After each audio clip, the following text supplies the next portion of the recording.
So my vision is one of reforming the organization, it's one of recovery, it's one of renewal, and it's one of getting results for the multilateral trading system.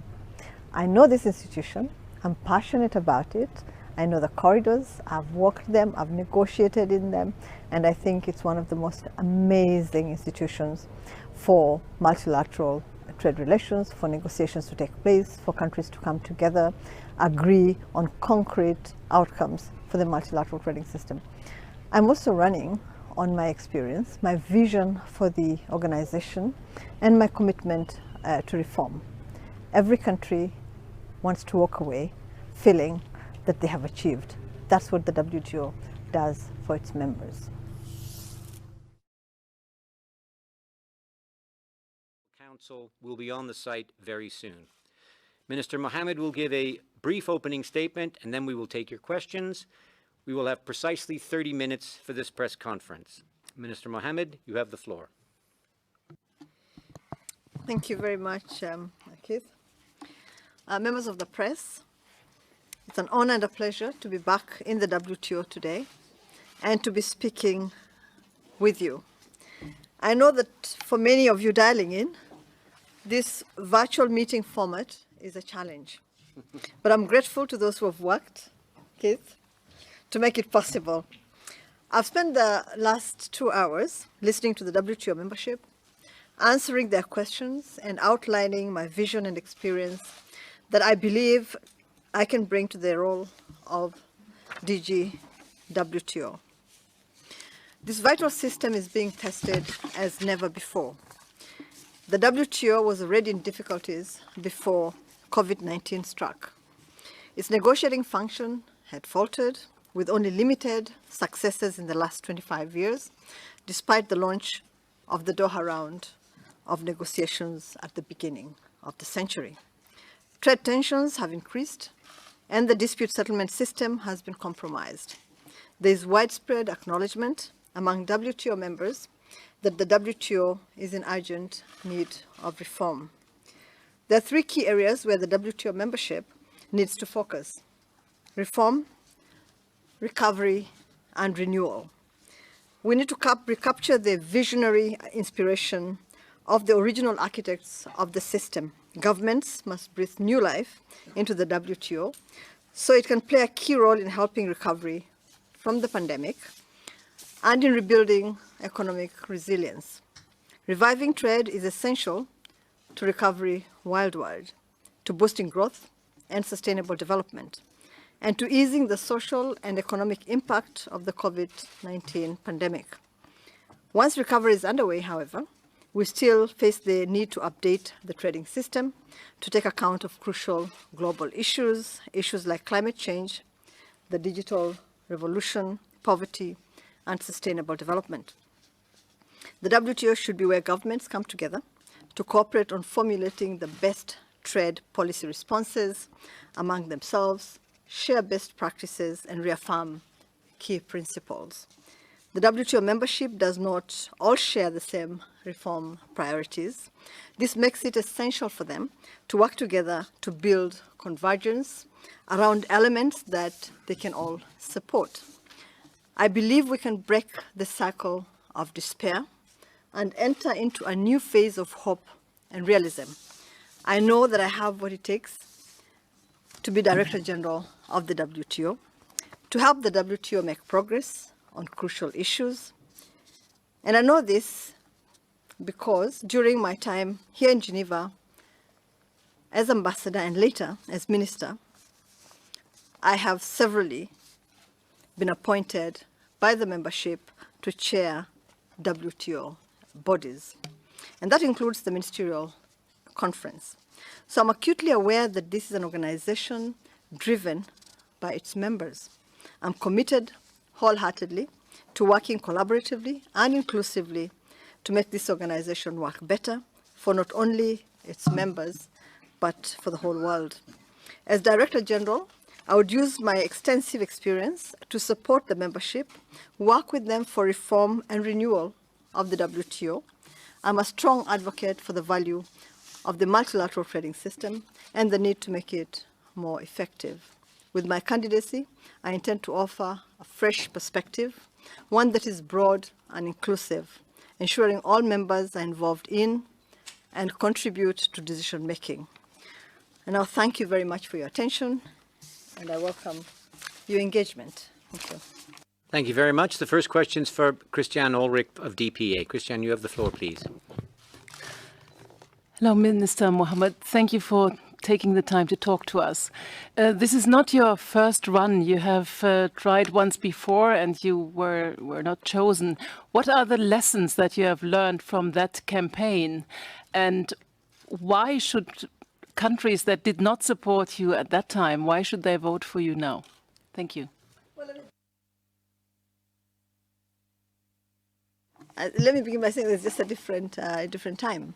I enjoyed participating in the selection process last time.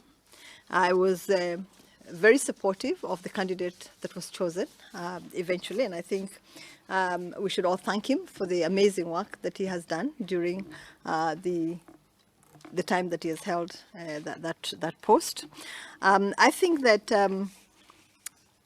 since 2013, when I first ran, to date, the things that I have participated in that make me a candidate that is worth considering. One of them is basically chairing the Nairobi Ministerial. And, you know, you're a journalist, so if you remember, it had been declared a failure before it even started. And we were able to turn that around using my diplomatic skills, my experience here in this house. I told the members that I know the corridors here. I have walked them. I have negotiated in different corners of this corridor to get results for the multilateral trading system. And so we were able to have a very successful ministerial conference. We were able to agree on an agreement that had eluded members for a very long time, the Export Subsidies Prohibition Agreement. And we were also able to agree on an ITA too, that also journalists had said would never happen during the Nairobi Ministerial. And so I'd just like to say that the experiences that I've had since then, the skills that I've developed, my vision as a politician, all this give me hope that in fact this is the right time for me to head this organization. Thank you. Thank you very much. The next question is for Bryce Bashuk and then to Laurent, please. Bryce, you have the floor. Bryce Bashuk with Bloomberg BNA. Bloomberg, thank you for your comments. You mentioned the export subsidies deal in Nairobi. You were part of a small group of negotiators who hashed that deal out in the middle of the night, and then you presented it to the delegations the next day as a fait accompli. I'm wondering, why do you believe this is the right approach to trade negotiations, particularly at a time when a deficit of trust is such a big issue here? Oh, but that's actually not the reality. The truth is that during the negotiations, we were discussing and consulting in different formations. And every time an issue was discussed, we went back to the membership and we negotiated with different groups of memberships because the WTO is a member-driven organization. You also negotiate, you don't negotiate top-down. Yeah? You need to make sure that everybody participates in a negotiation. And at the end of the day, you must have consensus in order for an agreement, right, to be reached and adopted. If there was a feeling that anybody was left out, they could have stopped the negotiations from happening. They could have stopped the agreement from being reached. But I think that Nairobi was a fantastic example of how ministerial negotiating conference should actually work because it was bottom up. We had different sessions with different members of different groups, meeting them, talking to them about their issues, learning what they really wanted to see in this agreement. And in the end, I think that all of us were very excited about the result of that negotiation. So it's not true that it was negotiated in a closed room. I think that everybody participated and everybody was included. The next question is for Laurent. Laurent, vous avez la parole. Laurent Swiss News Agency. Minister, the US and your government are discussing a free trade agreement, which is highly scrutinized by quite a lot of members. Do you consider it as a potential advantage or a potential obstacle in that race for WTO? Well, I think it's one of very many FTAs. Ours is just beginning. Others have been negotiated, concluded by members of the WTO, and I don't think that it has, in any adverse way, affected either their membership or the issues they're addressing or their participation in conversations here or negotiations here. I think it's a step that needed to be taken by my country. It's a negotiation that is just going to begin. I think it provides a model for how FTAs should be negotiated across the continent, if required. It's also going to be open for others in my region, in my sub-region, to come on board if they so wish. So it's not.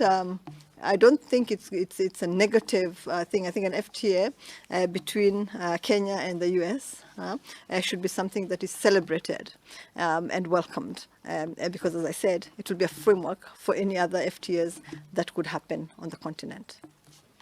Thank you very much. I have a WhatsApp question here from a journalist in Nairobi, from Sharon Atenino from Science Africa. And Sharon's question is, were you to assume this position, what would you do differently?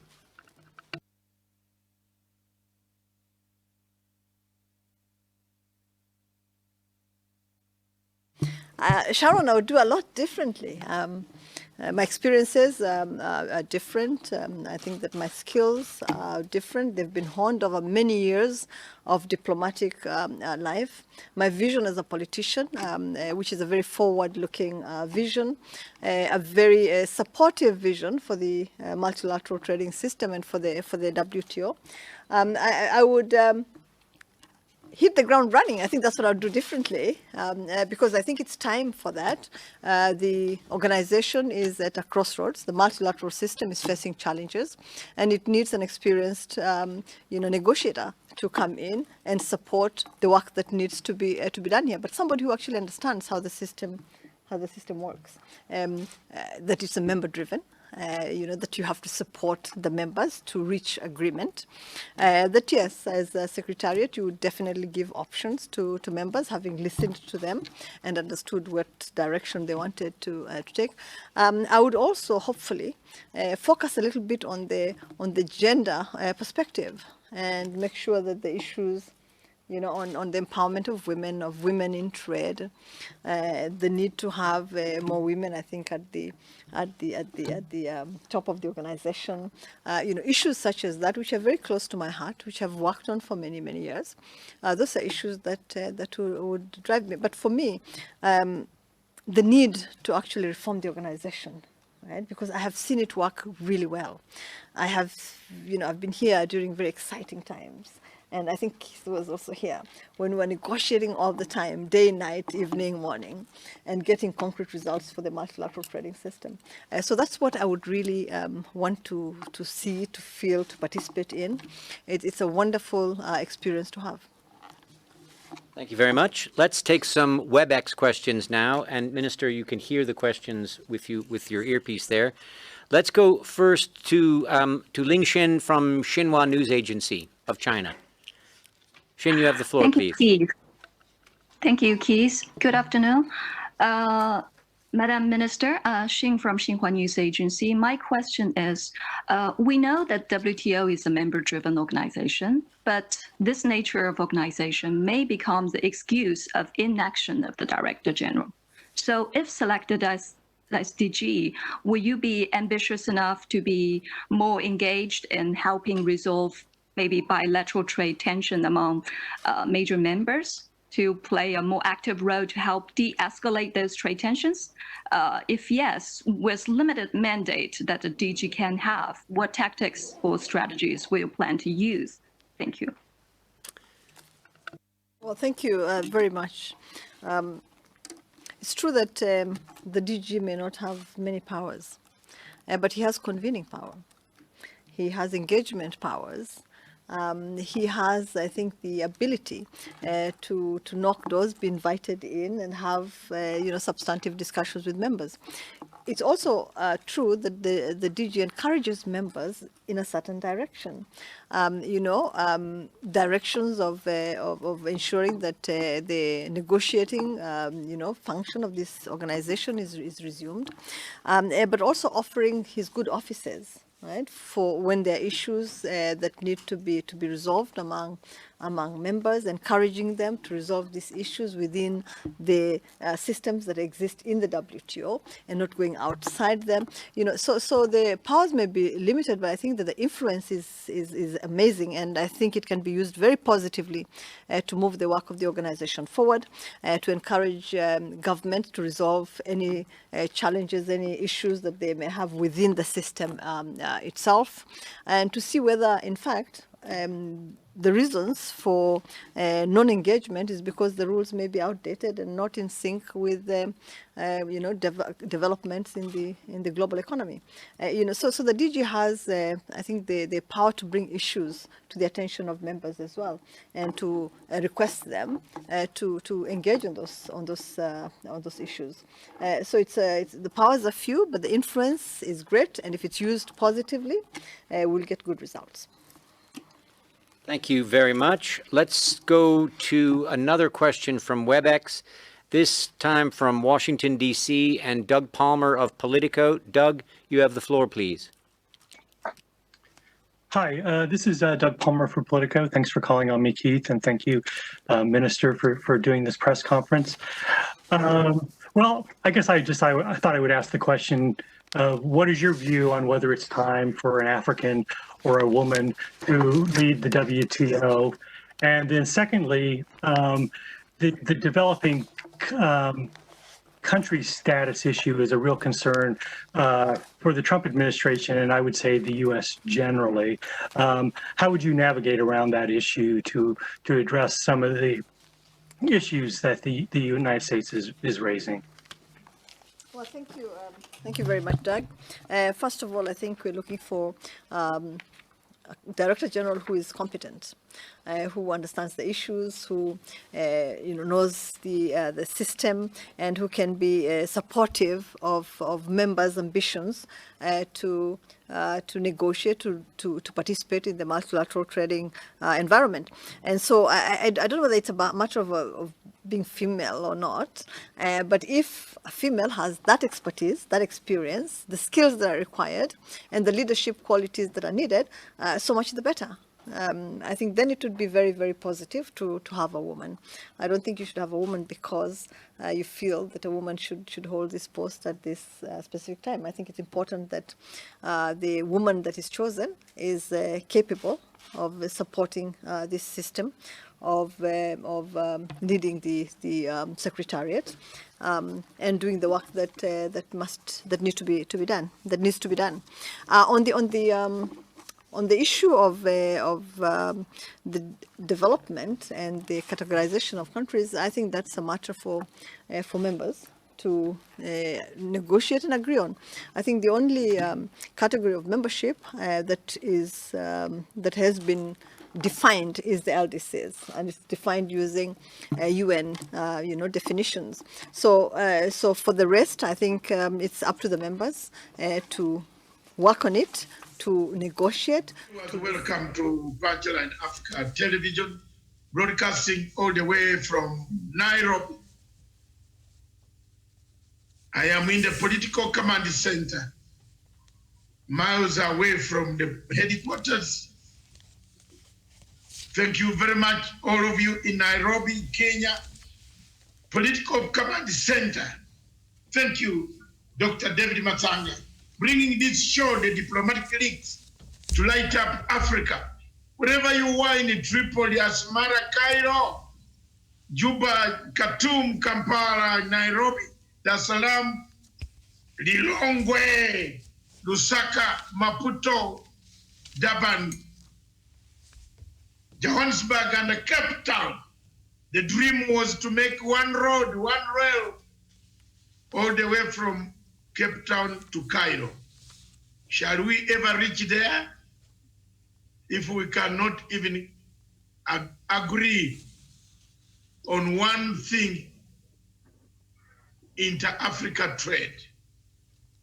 If we have a lot of customs, immigration barriers, can we ever produce one candidate on this continent? Can we ever go out there with only one sole candidate as Africans? What has divided us? Why is Kenya suitable for this post?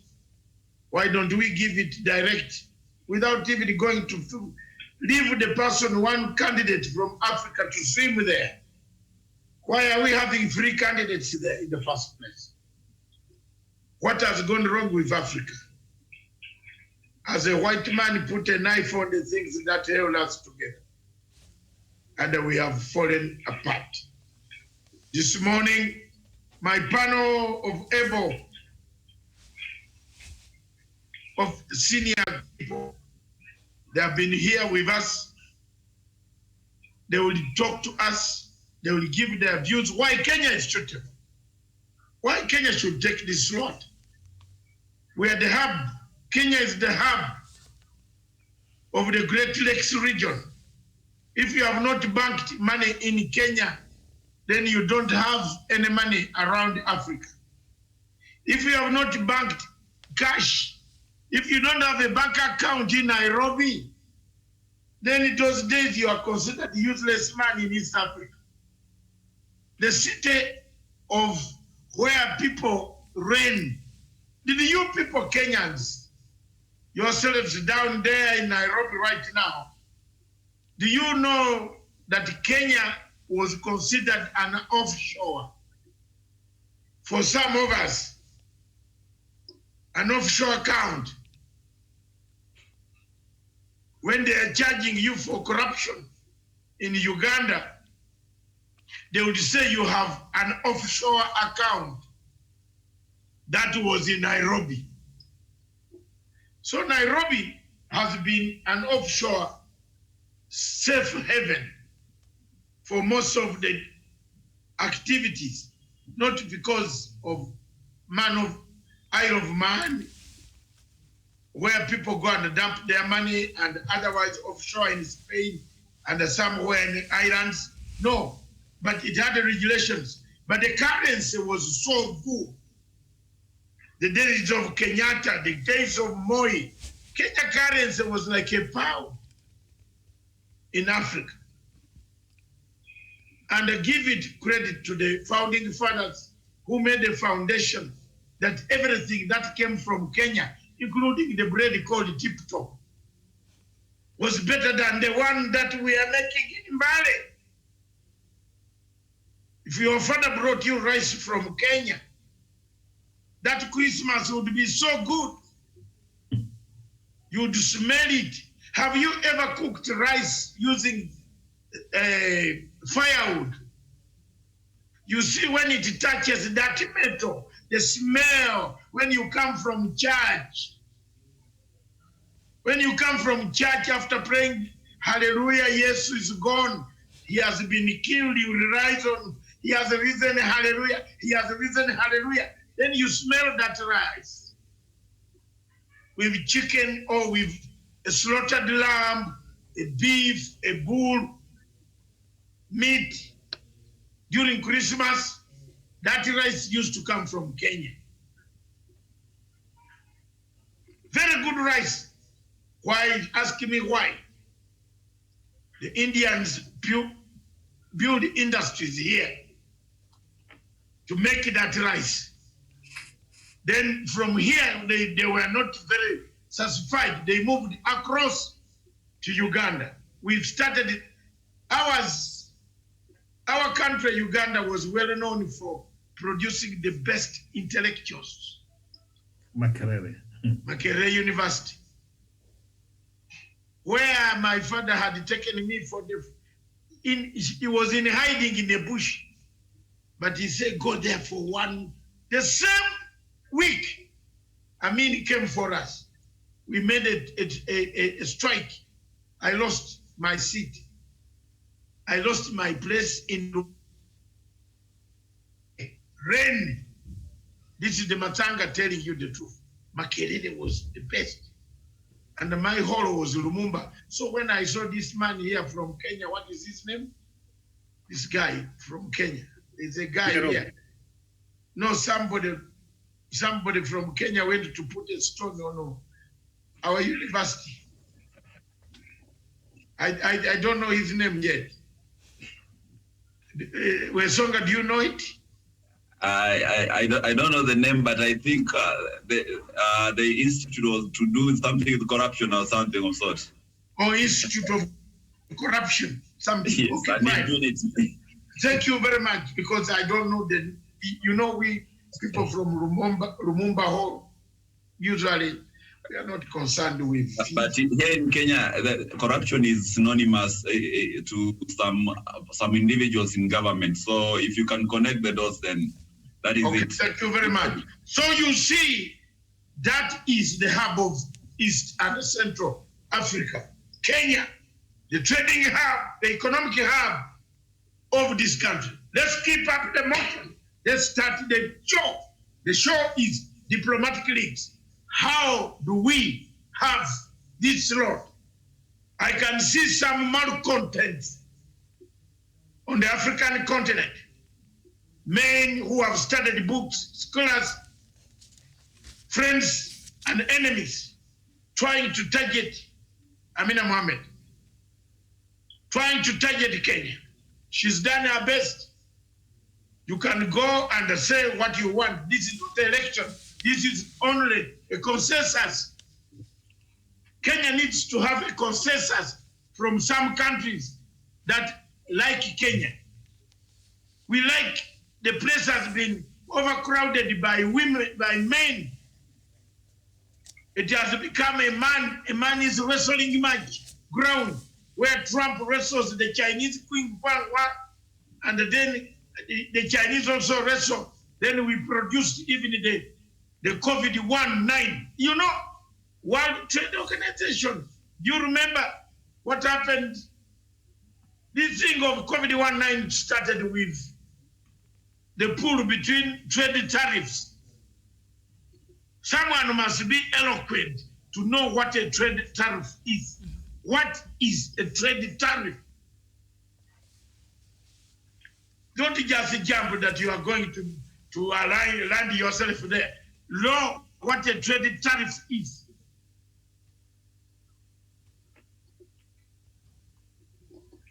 So Kenya is a stability for the Great Lakes region. It's the hope for the Sub-Saharan Africa. Can it get the slot? Thank you. Let me introduce my panel quickly. Miriam in the general headquarters down in Nairobi. Up here, the sunshine where I am. Down here, there you are in the general political command center. Saying it as it is.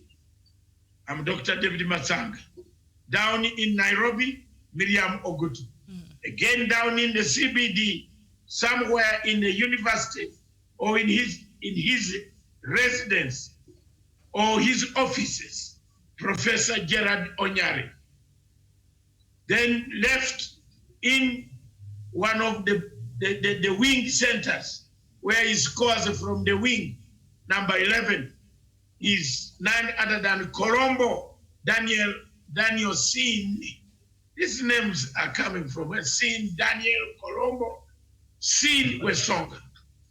Then we have our smiling co-host, the one in the corner, none other than herself only, who keeps me checked. I'm checked most of the time. Don't feel cold, don't feel warm, feel cold, but not warm, not too much. You know now temperature is becoming a problem. So Miriam, when you see me like this, it means you must be happy. If you see me loaded with jackets, then you must say, hey, what is happening to the old man? The old man is still the old horse. Then down at the coast is Karen Josephs. Karen Joseph, since we can't see you on the screen, can you just shout hallelujah?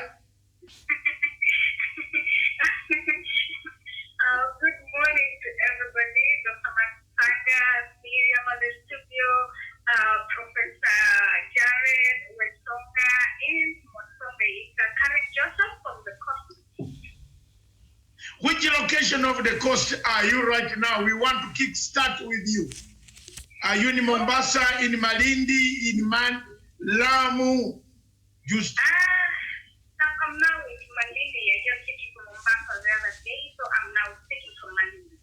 okay. Give us, you have 3 minutes to 4 minutes. Give us the breakdown of the cost before we start, because it concerns with trade, tourism, trade, ships, anchoring, containers coming, pipeline being built.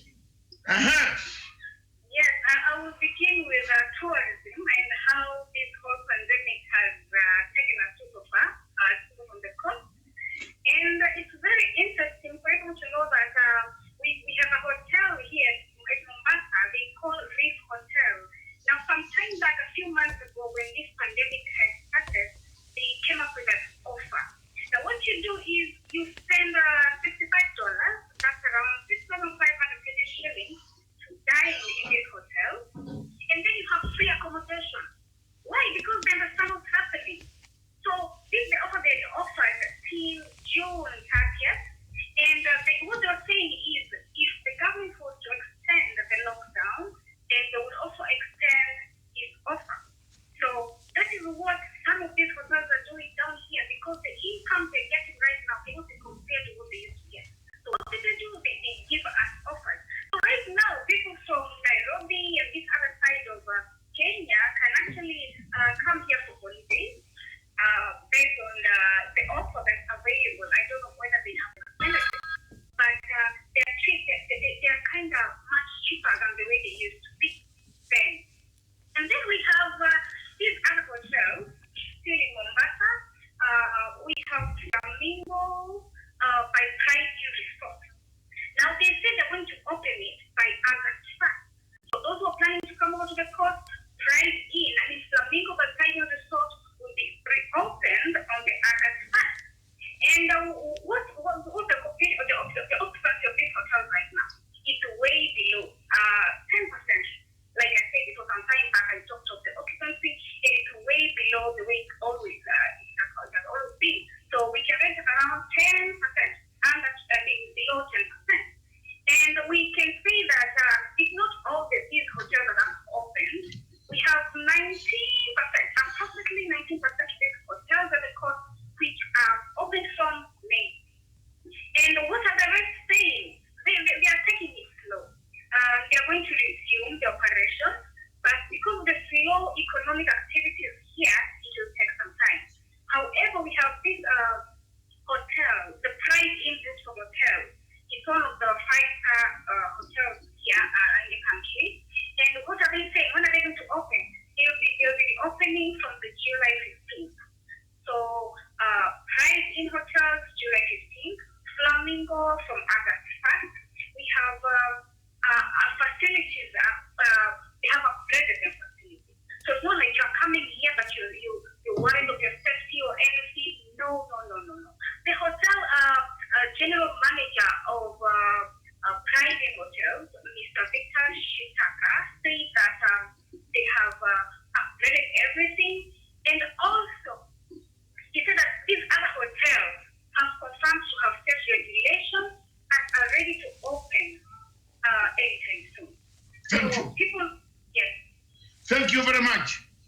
What about the candidature of Amina Mohammed? Kickstarters there. Are you happy as a Kenyan to see Amina Mohammed as the Director General of? Because one of the things that is making us to ask these questions is, are Kenyans themselves enemies of themselves? Are we enemies? Do we create inflicted wounds? We inflict ourselves with wounds. We have seen on social media the other newspapers not supporting their own candidate, their own person.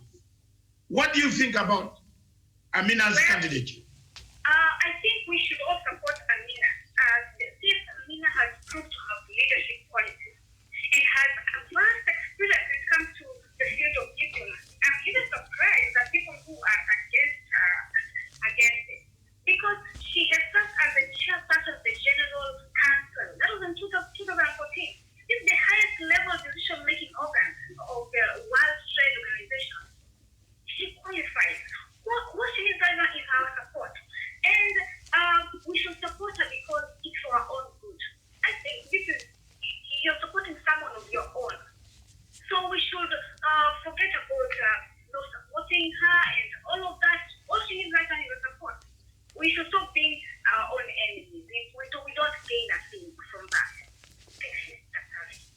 thank you very much, Karen Josephs from Malindi in Mombasa, in the coast.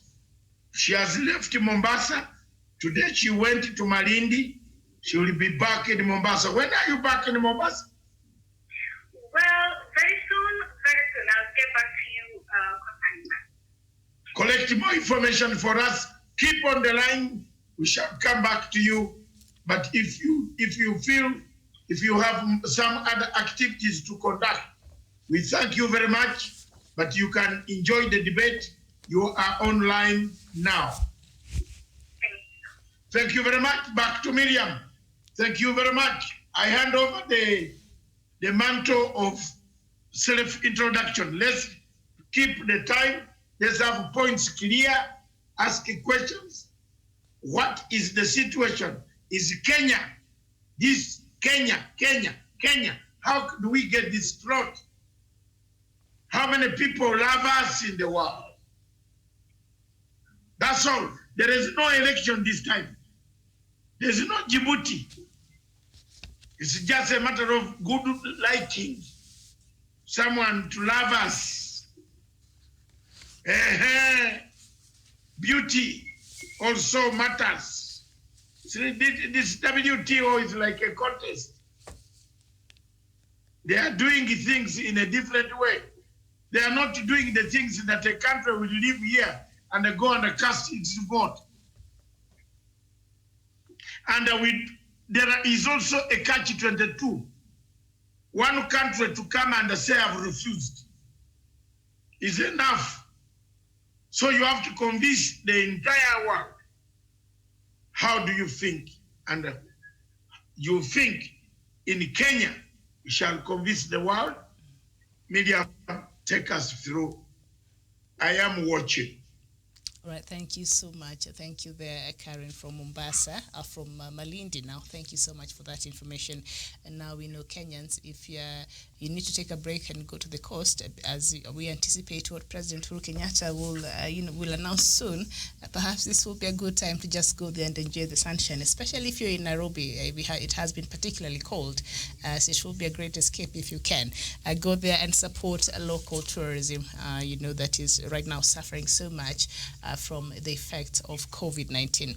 Thank you. So just a small introduction. The World Trade Organization is an intergovernmental organization that is concerned with the regulation of international trade between nations. The W.T.O officially commenced on 1st January 1995 under the Marrakesh Agreement signed by 123 nations on the 15th of April 1994, replacing the General Agreement on Tariffs and Trade, that is the GATT, which commenced in 1948, and WTO is the largest international economic organization in the world. So in other words, this position that Ambassador Amina Mohammed is looking for as the Director General there is a very important position in the world in terms of controlling the trades and having a say on that. It's a very important table if Kenya should be there. So now, of course, you look at Amina's CV and what she has done, and we shall be looking at some of that and why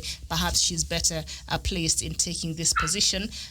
Kenya, for the first time, is supporting Mohammed for the WTO post. She was among the candidates who lost out to Azevedo in 2013, and in 2017, the Kenyatta administration also fronted her for the African Union chair to replace South Africa. Nkozama Dlamini Zuma, she lost out to Chad's Musa Faki Mohammed. So we've seen, Doctor, especially the administration of President Uhuru Kenyatta, they've had a lot of confidence in Amina Mohammed. It's not the first time she's being, she's being appointed to represent the country in such a capacity. So if the government has a lot of confidence in her as a person and her delivery, would that inspire confidence enough for the rest of the world? Because this is not the first time she's being affronted for such a position, important position. And it might not be the end. It's not the first time, the last time, but it's the end. Just because Amina is a performer. She performs. The stints that we had during the darker days of Kenya's history, the way she handled it, the way she came out, the way she managed to convince several ministers of foreign affairs in Africa, in the world, that there is something which is wrong here. Not because Kenya does not believe in international standards and the norms of international agencies, but because things have to be done in a proper way. Miriam, she was better placed as a Minister of Foreign Affairs at a very critical time. Nobody would have done it. I want to thank her for what she did with Dr. Karanja Chibicho. Remember, Dr. Karanja Chibicho was the PS of Foreign Affairs, hard-working man. Me, I don't miss my words. If you don't like him, it's your problem. Go and hang on a transformer. It's not me. I have no problem with him. So I have to give him a credit where it's due. Dr. Karanja Chibicho works very hard. He's a hard-working man. He was a PS for Foreign Affairs at the time Kenya needed a tough working PS, not a PS who is arrogant, not a PS, an officer, not a minister who was arrogant. Amina kept her. Is there a problem? No, it's okay. Amina kept her standards, her cool, even at times when things were so hard, so tough. I remember when we went for Rule 68, which involved the Deputy President's case under the ICC. The situation was tense. The hall was tense. I'm telling you, it was tense. When I jumped 6 seats, commando unit, to go and pick W.T.O. Buka, you know, in Europe, to touch a woman during daytime, women in Europe are only touched at night, not during daytime. But to touch a woman during daytime and tear her blouse, t-shirt, that was a very serious offense. And I don't have any apology to make.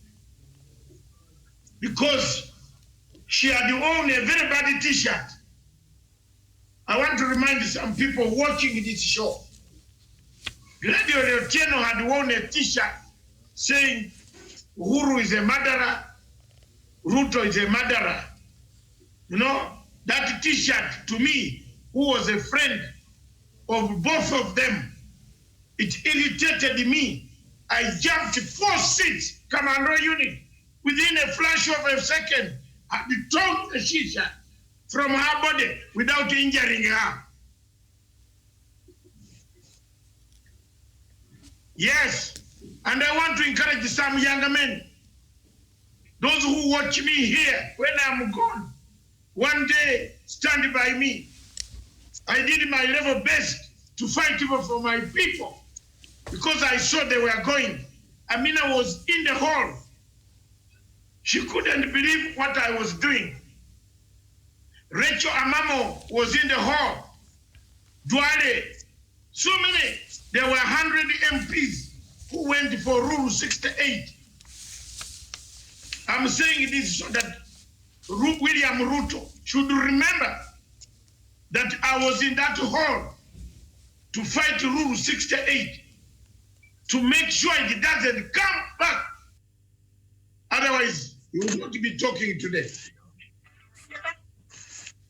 Yes.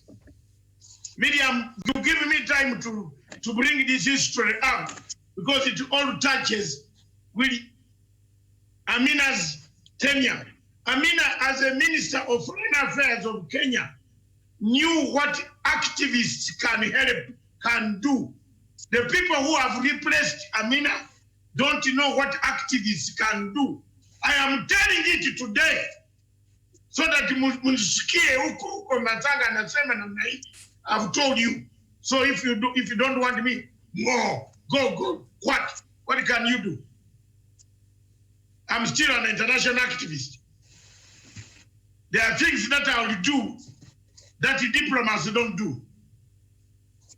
A diplomat could not tear Graduate Otieno's t-shirt, which was besmirching the president, which was convicting the president and the deputy. I had to tear it. And it is on record, on video. What can you do? You will rub the video and kill it? Amina, later on when we went out of the conference, said, my brother, you are very daring.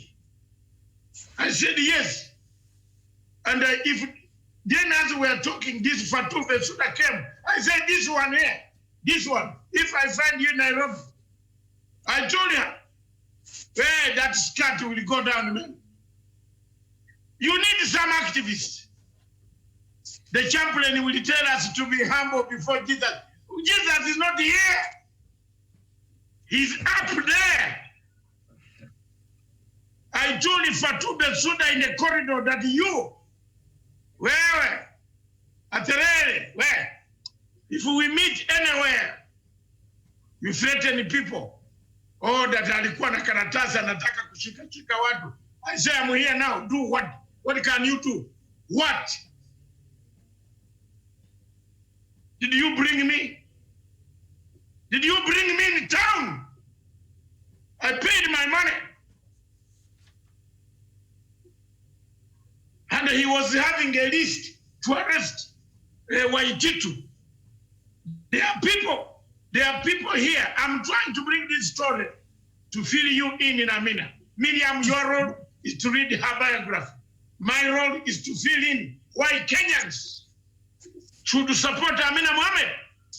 Why Kenyans should support their own country. Yeah, I'm a foreigner, Paul, preaching in Judea. God might call me to go somewhere else. But God helps those who help themselves. But you are an academic, you are a very senior man in Kenya. Then you oppose your own fellow Kenyan. As if you can take that post. You are not even qualified to be near there. Mimi nasema ya wazi.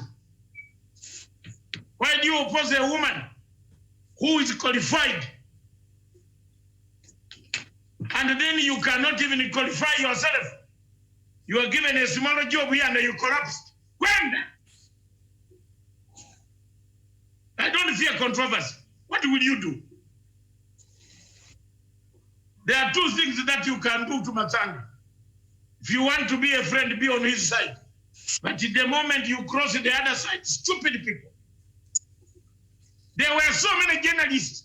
By the way, Miriam, there were so many journalists who used to write so many bad things about this ICC. Now, why are they not writing? Wamakesi or who? They used to write. They are here. Right now, stupid. Write things now, right. Mulikuwa mnaandika vitu praising NGOs. So, who? All of you. What the hell are you? Are you Africans? You wanted your African brothers to be buried, locked up for life. Then you go and eat their food.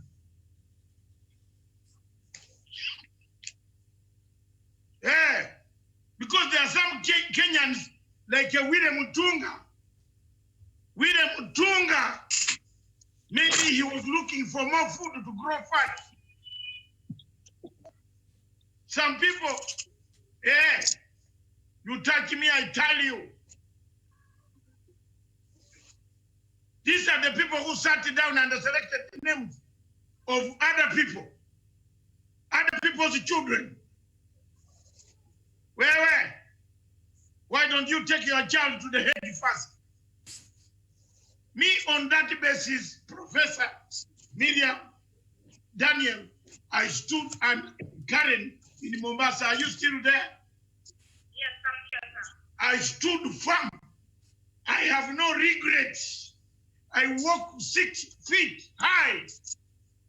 What can you do? Bring it on. If you say Matsanga tampered with the witnesses, later Karatas, 5 years in prison in Britain is very good. I will write another 2 books. But when I come out, I will be the hero to lead Africa. Take me down for having defended Africans. Stupid people, journalists that they are analysts. What do you analyze? That they were analyzing ICC cases. You have tormented the people, man, you people. They were there. So Amina has conducted herself very properly.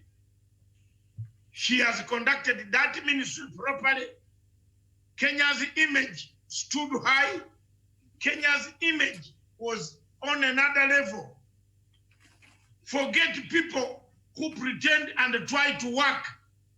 They pretend they are working. Yes, me, I tell you the truth. They pretended that they were working. At least Rachel Amamo, on that day, read a speech. I tell you, man, you people from Siaya, you are happy people, Akiamu. This lady from I think, is she from Siaya? Yes. My God, the English that she read in that boss, where you can just clap and pass the motion. She read Kenya's position. I was in that conference. And that is one of the landmark conferences, the turning point in Kenya's history. Had we lost rule number 68, Amarero Dam would have been there. Eh? Had we lost rule number 68, you would not have had anything. They would have taken our son. We stood firm. Our sons were going. They were going to go back and use it. Today it is the law in the ICC that you can't use evidence which was recanted, talked about a long time ago, in absence of, that was Rule 68 meant, of the person himself saying, I am Miriam wearing an orange Democratic Party, or yellow People's Power, or this, or white DP. You know those are colors, always Songa with Jubilee color tie. No. If he's not there, he's not there. So, Madam called Madam Amina Mohammed. We, as a person who knows her, we went to AU. We tried to clean AU. They told us we are from English-speaking country. Now you see the mess. You see the mess which is there. I can't even mix up what is there. So had you given her this AU, it would have been very nice. So give her the slot. Give Kenya. Kenya positionally is the trading giant of sub-Saharan Africa. Show me another trading giant in sub-Saharan Africa, where you can bank your money and go to London and come back and find it. Go and bank somewhere in Nigeria and find it. Yes, go and bank some money in Nigeria if the general manager does not sign your signature, Nigeria. Nigeria is an African country, but it is a very risky country for you to do business there. Isn't it true? Very true. One day, a Nigerian man gave me his car to transport to Lagos.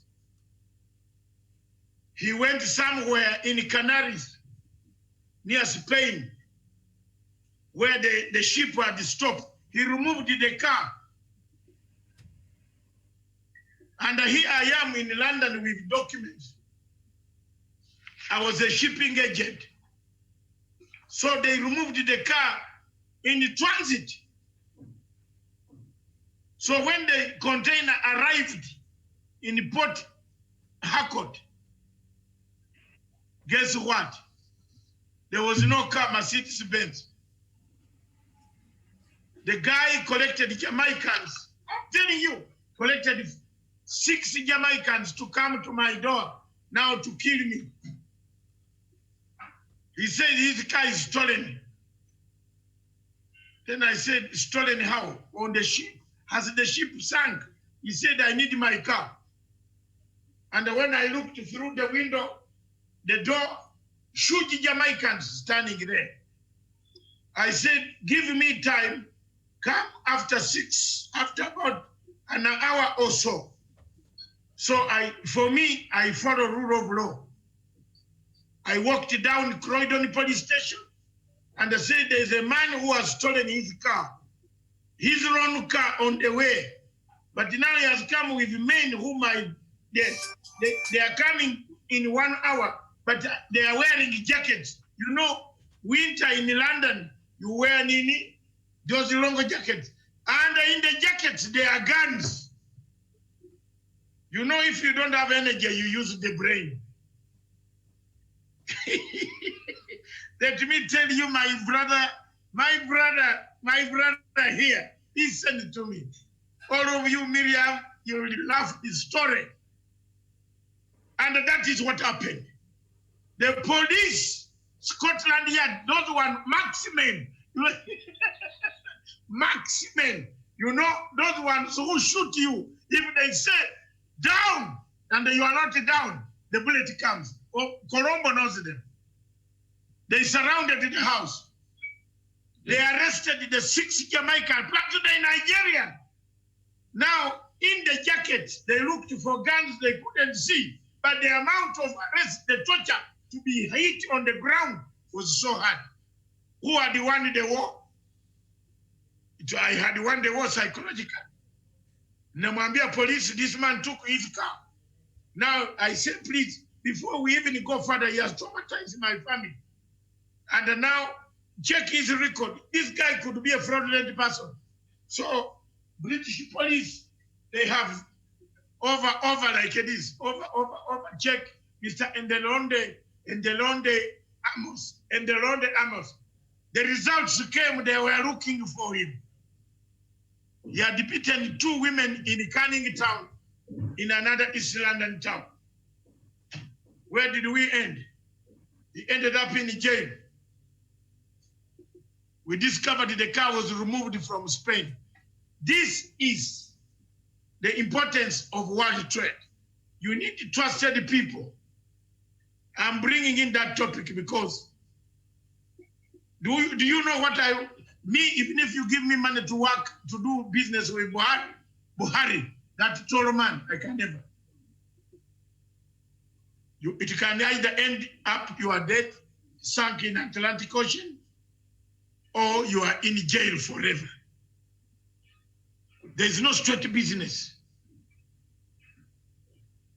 So it is up to Africans and the world to choose a trusted person from Kenya, a Kenyan, a credibility of a country where you can use their driving license for 6 months in Britain while you are driving, then change to the British license. Is that not a country you should support? Is that not a country? You can't take that bloody Ugandan driving license there. They will throw it even if nobody wants to know. You say, what is this? But the Kenyan driving license is respected. I'm telling you the truth. You take a Kenyan driving license in Britain, you are respected. You are respected. And it has reminded me one thing we want to do tomorrow or another day, Miriam. There is something you need to not to forget. I'm not going to speak again. I'm going to watch you speak. There is something you need to do for us. Why is it that when Wazungu come here to see animals, why don't they come to see human beings?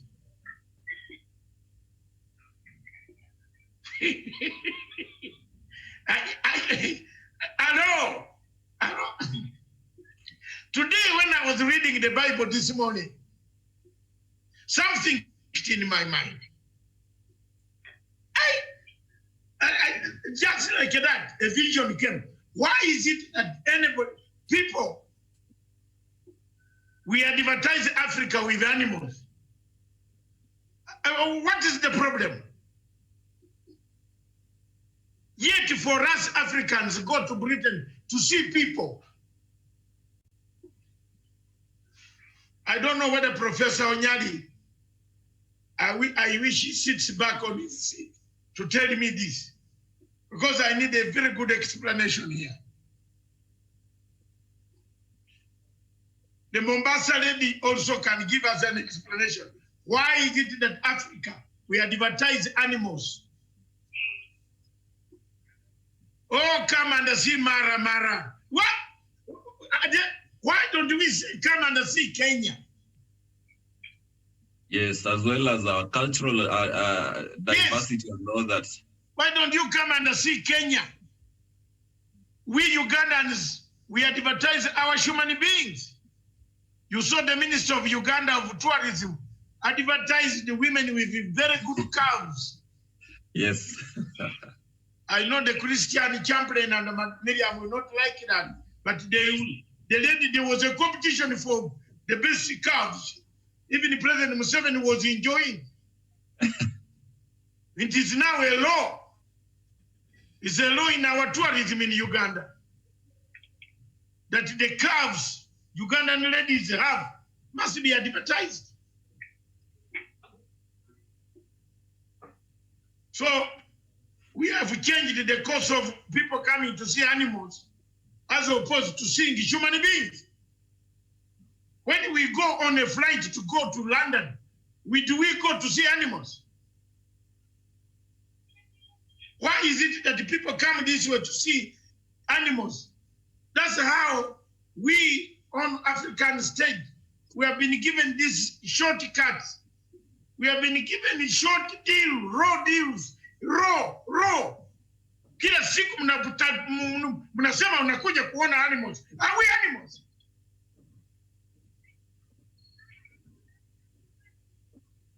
That's why you find senior professors gone to school with plenty of books. They think like people who have jumped from Mars, planet Mars. What? I don't know the bearings. How can you fail to know the bearing of your own country? Have you ever seen me here? Despite Museveni has done a lot of dangerous things on me. But do you see me insulting him? Even he has refused to pay my money. Do you see me talking about him? I praise him because my country is patriotic. I was pushing an agenda that one day Uganda will vote where it is. So don't tell me go to Uganda. I'm going to vote where I am scientifically. Hallelujah. To hell. What will you do? I will cast my vote against you if I want. That is what I struggled to put in the Uganda Constitution. It was led by Dr. Matanga.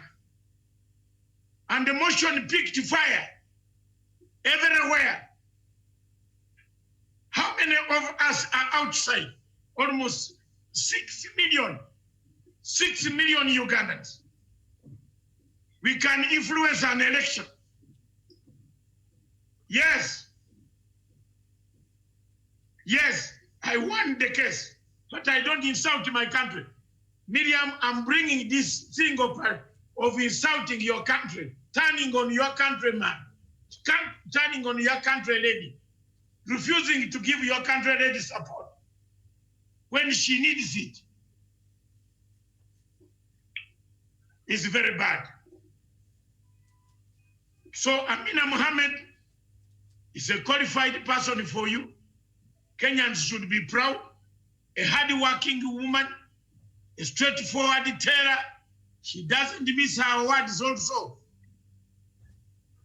Yes, very able diplomat. Even in that time when things happened in the hall, when we went out, she asked me, hey, my brother, I didn't know you have another side of tactics. I jumped like a commando. These guys, I swear, I want to thank President Uhuru Kenyatta.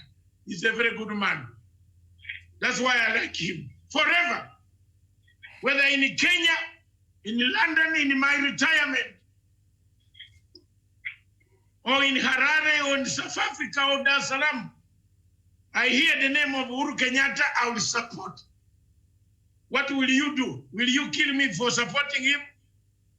No. He's a Pan-African. He's a Pan-African. Because when I check the things behind here, 7-10 years ago, what people were doing against these guys, I stand with them. The other one is getting lost in the woods, will be brought back slowly, you know? So Amina is your choice. Professor Miriam, sing the song. And Karen, sing the song. Don't hate, you are wrong. Thank you. So Amina Mohammed, of course, was flaunted by the government of Kenya to take up this position. She has the support of President Uhuru Kenyatta there to take up the position of Director General of World Trade Organization. And perhaps for those who might not know what Amina has done as a minister and an ambassador, she has already guided the organization successfully as a chairperson of all its highest decision-making bodies, including the Ministerial Conference in 2015, the General Council in 2005, the Dispute Settlement Board in 2004, and the Trade Policy Review Board in 2004 again. So now, Professor, we have about 8 candidates who are vying for this position, one from Mexico, another one from Moldova, another one from Republic of South Korea, another one from the Kingdom of Saudi Arabia, and another one from the United Kingdom. And interestingly enough, from Africa, we have 3 candidates, one Dr. Ngozi Okonjo from Nigeria, the other one Mr. Abdel Hamid Mamdou from Egypt, and our very own CS ambassador, not CS, but Ambassador Amina Mohammed there. Well, Africa has never held this position, and also a woman has never held this position. Why is it important for Amina to be the Director General of the World Trade Organization, having all this in mind? Prof. That is a very good question, and I am not supporting Amina simply because he's a Kenyan. I am Pan-African. I'm a global citizen. I want to support Amina simply because of what she can do. World Trade Organization, let us not beat around the bush. It is about diplomacy. It's about negotiations. So when you put this one in place, Amina has got experience. Amina has got vision. Amina has got commitment. And let me tell you, when you tell me that you are on the path toward transformational agenda for World Trade Organization, you become my candidate. And in 2015, we had an ACT conference here in Nairobi. She was the Minister for Foreign Affairs. You saw how she handled it. So she's capable. And Dr. Masanga has argued the case for Kenya. Kenya, we will not only give you the best, we give you what we have. Why? We are trusted. You see, we wanted to reform African Union. You see all the slogans which were brought abroad in press, we lost it. But I want to tell you that if we want to transform World Trade Organizations, we want to recover, we want to reconstruct it, we want a new start. Amina is the candidate. All right, thank you so much, Daniel. Now, Africa has 3 candidates contending for this position there. And would you consider this a healthy competition, or is just another way that we're expressing our disunity as a continent? And how will this work against us even getting this position? Okay, I think within the precinct of democracy, it is allowed, although I look at it in twofold, Miriam, because one, when you look at Kenya as it is positioned, you know, Kenya's economy is a well-oiled machine. It runs without any hitches as compared to whatever we do have in Nigeria, where the other contestant comes from. Nigeria has been grappled by a lot of corruption, and you see the news that always comes from the Buhari-led administration. There's a lot of impunity and graft in the government. But when you look at Kenya, Kenya has further consolidated itself and packaged its status as the gateway to East Africa and leading trade hub in the region. So when you look at most of our sectors, we do have a lot of manufacturing sectors, predominantly from China and Asia, which have established warehouses here in the country. So when you look in terms of merit and the way the economy is able to run smoothly, then when you look at Amina and other contestants, then with that in her bag, then she has no equal among her peers. So I think, as Dr. Masanga said, as Professor Jared Onyari has said, it's only in order and appropriate that we offer an unwavering support to Ambassador Amina Mohammed, because she has also worked in that realm of World Trade Organization, and she understands how these kind of organization runs. So to me, she's qualified and up to the task. It's only for us as Kenyans as well as Africa, because when she's at the office, she will not be working only for Kenya, but the entire African continent. She will be carrying our interest, and therefore it's only good that we support her, we give her the goodwill, and at the end of the day, we shall all be winners regardless. Thank you so much, Doctor. I don't know if Karen is still on the line. Perhaps you could ask her for me the same question. This Africa giving 3, candidates for this position. Would she consider this a healthy competition, or such disunity working against the progress that perhaps you could be seeing in this continent? Karen, you have heard the question? Yes, I had the question from Miriam. Well, it's a very healthy competition. It involves another gender, a woman here. We all know what women can do given a chance. So we should support her. And I think it's a very healthy one. And talking of Kenya itself, we're talking of a country that has a vibrant democracy and leadership. Why shouldn't they give us a trial? And the same Kenya we're talking about here has visionary leaders. We even have the Vision 2030. So it's a country that knows what it's actually doing. Yes, Amina is the best for this position. So I think we should all give it a try. We should all support her. It's a very healthy competition. Thank you. Thank you so much. And Doctor, definitely something there that Karen has brought up. A gender card is no doubt here at play, because a woman has never held this position since the inception of the World Trade Organization, and also an African has never held this position. So let's talk about gender. Is it time a woman was given this very important position? Men have led us to war. Show me one woman who led us to war. Show me. Show me. In the world. Yes, show me one man in the world. A woman who commanded an army to go and attack another person. Who? If you have any record, tell me. Show me one. There is no woman who has ever commanded people to go, troops to go and kill other people.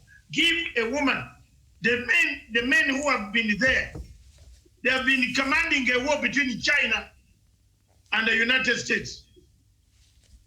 It has resulted in two COVID-19, a gas cylinder blown out in Hawaii. You people are joking here. Look at where this COVID-19 came from. All of us are now mask. It's because of a man. The man who is W.T.O is a man. Change the strategy and you will see a good way of women, how they handle. The strategy. Come in. Yes, come in. We all know that even in these families, these small families we have at home, women are the ones who are putting these homes together. If a woman is stubborn or wayward, then the whole family is affected. But if a woman is, as the Bible says, a strong woman, I don't know, all the family, the mom makes her own home. So this is how powerful a woman is. She can put a home together and she can scatter the home. So that's how powerful the woman is. And if she can be that powerful, if she's that powerful at her home, what of if we give her this opportunity of becoming a head of some in an organization that has to do with the world, some continent, she can do more because a woman puts the family together. Thank you, Dr. Yes, thank you for coming in. Me, I have a strategy. And this is my strategy. And believe me or not, if there is anybody who has studied it better than me, show your hand. Let me tell it to you. The two women go in the final race. Quisha, Prof, you see the problem? You see the point I'm making? Very true. Although we also have another woman from the Republic of Korea. From South Korea. Don't ask me those I have in China or where? South Korea. South Korea. So out of the 8, 3 are women. No. Wacha. Hata English. Hawezi kuzungumza tutamsikia namna gani? The woman in South Korea cannot speak English. Not even French. How? Listen. Jamen, talk facts, qualities of this job. Amina has been there, has tried, has worked there. Let the two women go from African continent. Okay, that is even better chances, and that's my strategy. Yeah, listen, after October, call me and thank me. Because this is the head. I don't speak like a Pierre Lumumba, useless. Yeah, I'm using this. I studied political science. I did not study law. Constitutional law that confuses people's head. Yes. Is my friend, but this one we have disagreed. Very well. Yeah, we have agreed with Pierre Lumumba. You cannot, and we are friends. We are family friends. If I don't have money, he gives me. If I have money, I give him. But we are falling apart on this. Yeah, because he is supporting the Nigerian candidate, Dr. Ngozi Okonjo. Very well. So, Professor, yeah. You know what, Miriam? We started falling apart on Faki Mohammed. Because for me, Matanga, I don't coat with sugar cane. I don't have enough chocolate in my house. My mouth has no chocolate. It has been kissed under the mouth, the chocolate is finished. So what I release is pure, it is deadly. Champlain, I think you understand literally kissing. Not the other type of kissing, literally. So when I hammer it down, I hammer it. I told the PLO Lumumba that on this one, we are not together. I cannot see where a person who has worked there can be able to defeat, can be able to lose to a person who is coming to study files, cabinet. How do you operate this? No. And I was told, oh, I am just a supporter of Uhuru. Whatever Uhuru says, I'd follow it. Yes, of course. I'm in his house. You want me to disobey him? Sasa mi taenda wapi? Utaniweka kwa nyumba yako huko Runda. Naweza enda nyumbani. But when the owner of this house said, how can I be here and then I don't support what the president says? The president has come out on Arambe steps and made an announcement and said, I have confidence in this lady. Then Matanga, I come and say, I don't have confidence. Am I mad? I have never gone to Mathare. It is only people who went to cheap schools where they studied. Then they were lucky to be promoted to where they are. Not me. I went to a Christian school. Yes, which taught me manners, never to leave my friends behind. And then I went to a university called Canterbury. Not these small Russian things. All right, so Professor, we've seen women do great things in the world, leading multinational companies. We've seen them go and, breaking the glass ceiling, if you may. And of course, I don't want to push this gender card a bit too far, but is it about time that a woman brought some order at the World Trade Organization? Yeah, thank you, Miriam. I don't subscribe to that. You know, I'm a development professor. I teach gender development, women and development. What women are asking is nothing else. They want fairness and equal opportunities. And I want to quote the words of Martin Luther King Jr. People should be judged by the content of their character, not the color of their skin or the physique, how they look like. I tell you, look at the CVs of the candidates who have applied for this job. Amina tops. Yes. And a society which wants to move forward is the one which embraces all members of the family. The family I'm talking about, women and men and children. If men, we have taken this thing in the past, it is only fair that we also do this way so that we believe on fairness and equity. That's how the society will just move forward. So Amina still remains my candidate, as the way Dr. Masanga puts it. The president has got confidence in him, and because if you have got no confidence from your president, where will you go? And Miriam, I want to answer me this question. Tell me any assignment a Kenyan has been given and has failed us.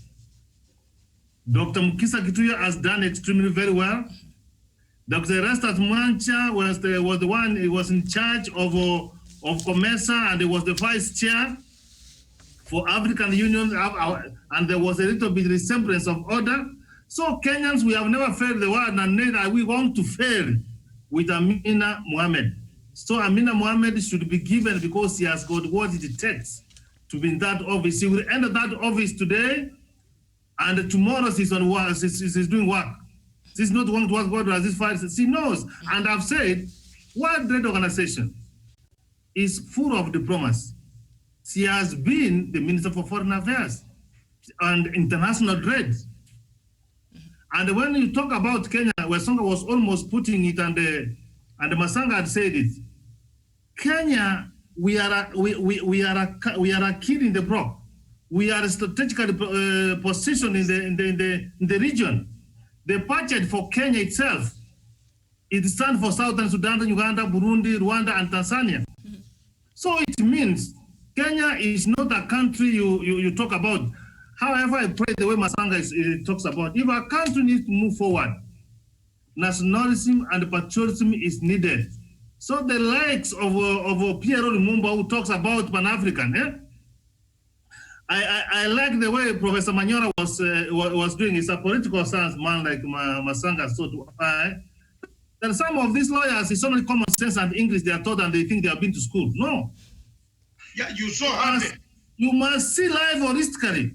Yes, Harvey is one of those classic cartoons who should actually never be seen. So what I can say, Amina should be supported simply because that's what it takes. How lawyers in Kenya woke up to select Harvey, Nelson Harvey, as their president? It's an embarrassment. He's even rejecting a list of senior people who have died, whose hands have been beaten and cut. How many times Martha Karua was dragged into jail? And actually, Dr. Matsanga, I was very surprised by that kind of thinking. You know, someone saying that Kalonzo Musyoka or Martha Karua does not qualify to earn that particular title of a senior counsel is very baffling to me. Because, you know, these are an award that is not only given on how you've acted in court or maybe which court cases you have won, but any contribution, any accolade that you've gotten, any participation you've done towards bettering your country could give you that status to be awarded such a particular title in the that the president offered to these people. So it's really surprising. And I think to our lawyers, intelligence isn't measured in terms of how good English you speak. They should rather improve the quality of their argument rather than going to TV station, calling media houses, press conferences and raising their voices. Let them give us objectivity rather. Now that they have said about Avi, let me just give him free advice. I don't want to go. A moment. Combative way of doing things will not take him far. Yes. He's not the advisor of the president. The president has got advisors who proper have advised him. Unless he has been asked to do so, let him keep quiet and do his work. But politics will never take him anywhere. Let me tell you, we have already cut him to size. You know, our bill in the parliament, what is he going to do? We are going to have a chief justice by October. Let him go and hang on a transformer, switch on the button. He doesn't have brains. No brains of 42 years. There are men who also talk. Have things that President Uhuru Kenyatta does not have friends who have brains. Oh, Chungapo. All right. We have cut them to size, even his master. Cut to size. Cut. You will see the bill in the parliament tomorrow or next week. Ndio mjue. Nyenye mnafikiri yeye anapiga kelele ya bure hapa ya hizi emergency money hizi. Anakula kutoka kwa Jacob Juma. He doesn't even want to struggle for his client who was assassinated. Jacob Juma was killed. Why is he not struggling? He's eating with the same killers. Watcha! We have lost our son. Nyenye Musilete. And of course, Dr. Matanga, he comes on board as the first LSK chairman who is openly being used as a puppet by some ulterior forces that are opposing the government. In the legal department in the parliament, there is a bill now, and the leader of opposition of government business will remove the bill. It will become an act. Harvey might be careful. We might even strip some powers from LSK. Mlikuwa mnacheza cheza, sasa tunawaambia wazi. Tuko na majority parliament. Yeah. We need to tell these guys now. Walikuwa wanakuambia namba. Tuko na namba iko wapi? Lete. Tutawakata size, mtarudi huko. Hata pesa hamuna. Yeah, are we back? No. Okay. No. This topic has sprung from you, Professor. Because you said all legal minds have a problem. It's not me. You brought the topic. Even Jesus was querying legally what is wrong with people. One lawyer cannot be pointing a finger at the president when you are just 42 years, like my firstborn son, daughter. Where? Na ile kagari moja hiyo. Wacha. People have seen so many things, man. Belittle the president day in, day out, day in. The country wants to move, they are retarding it. So now, the playground is well set. The referendum bill will pass through. Have it. Enda kwa maji uoge. Enda oga terere. In fact, take a flight to Malindi or Lamu, near Mogadishu. What they will teach you a lesson in Mogadishu. It's very sad. You wake up, have it. You sleep, have it. Wake up, have it. You see, I was very happy yesterday. I was on the radio. KBC. Ojeda rang the man and said, pass my greetings to Dr. Matanga. He spoke well. Did you hear that KBC last night? You saw this. You saw it, son, Daniel. Yes. Very good. That is what is called patriotism. You cannot fight the government up to the end. Every time government. You fight the president. He is remaining with 738 days. I've calculated them. I'm the legacy trained man. I calculated the president is every day. Give him a chance to finish and bring unity. You represented your client called Miguna, whom you have now deserted. Harvey has left Miguna in the wilderness. M is my friend. Have you ever had M write one word about Matanga? Go and check the Facebook. Because he knows I'm also a man 6 feet. You don't joke with another man. I come for you. Ndume kwa ndume. Ndio tunakutana. Si ndio huko? Wewe naandika. Select these people who cannot arrive Ottawa. But me, you write, I will arrive Ottawa, man.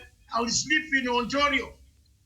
Tutafutane huko. Canada tunapigana kwa barabara. Tunalipa pesa kwa polisi. Umejua hiyo? Do you know that the law allows fight? You can fight as long as you have not injured each other. Bas, unalipa fine ya Canadian dollar unatoka. Kama nakuwa na kulima, he just give you. Don't threaten people. Yeah.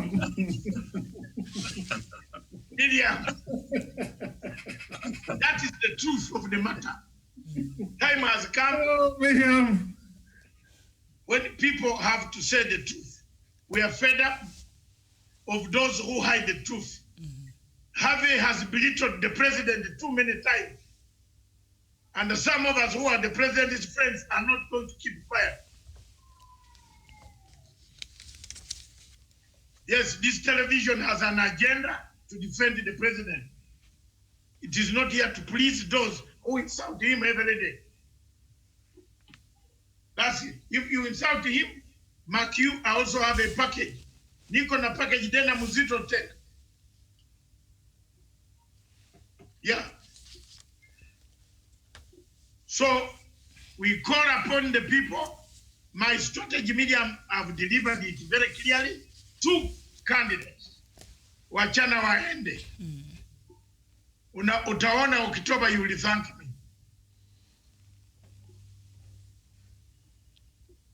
You will thank me. And I want you to keep that note in your small notebook there somewhere. That in October, 1 candidate from Africa will be the person there. Because the rest, the South Korean, some from Moldova, is it Moldova something? Moldova, this. Some of these small states that broke away from Russia, where people went to study communism instead of studying English. Communism, that state of Moldova, huyu ataanguka. Iko mwingine hawezi kuzungumza hata Kiingereza usikii, huyu ataanguka.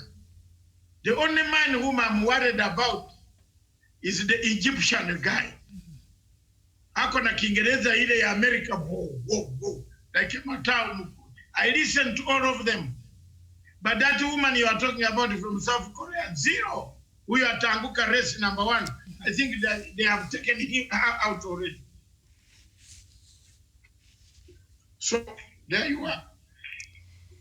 All right, so very well. So in her introductory remarks to the General Council meeting on the 16th of July, when Ambassador Mohammed was putting forth her case, I just read in point form her 9th point in that introductory remark there. She said, we need to recapture the visionary inspiration of the regional architects of the system. William? Yes. Breaking news that have just come in. Before you read breaking news, the United States of America has ordered the closure of China's consulate within 72 hours in Houston. That's breaking news for the world. It goes to W.T.O. It has just arrived. You know, I'm connected to the wires all the way from the State Department. Yes. And my next question was attached to the U.S. So do I? The what? Do I? Who is attached to what? I'm saying my next question was going to be attached to the Yeah, United that's States why there. I gave you something to build on as you finally with Amina's. Thank you. Yes. So the 9th point there, we need to recapture, that is what Amina said when she was stating her case there at the General Council meeting on the 16th of July. She said we need to recapture the visionary inspiration of the regional architects of the system. Governments must breathe new life into the WTO so it can play a key role in helping recovery from the crisis and in rebuilding economic resilience.